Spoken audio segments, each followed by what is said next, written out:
Wind blowing from the east, from the dusty streets of Bethlehem, that will soon challenge the vast house of Caesar.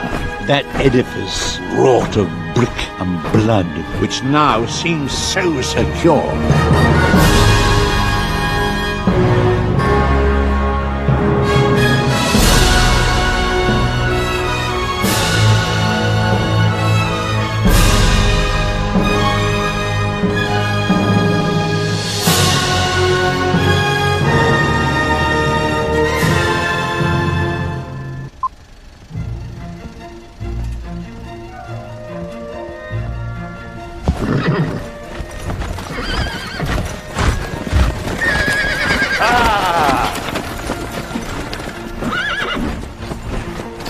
There she is, Gracchus.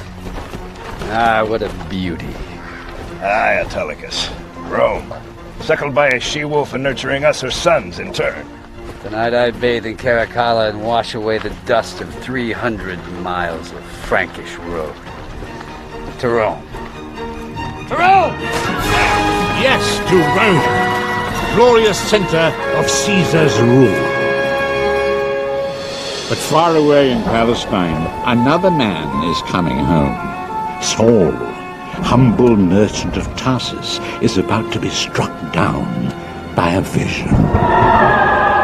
What thing is this?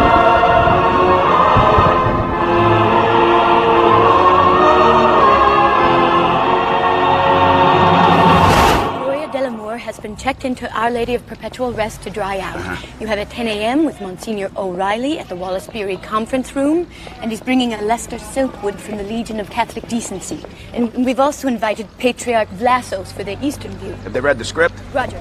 Let's also invite a rabbi and a Protestant padre of some sort so we can get everybody's 2 cents. Check. How's production on Tucumcari? Principal is on schedule, but second unit has been idle in Gallup, New Mexico for 4 days. Heavy rain. Forecast? Not good. Send an insert truck. Have them shoot driving place for King the Rain. Check. Jonah's daughter still behind? Yes, director says the problem is Deanna, and she's getting worse. I know what it is. I'll drop in on her after my 10 o'clock. All right, let's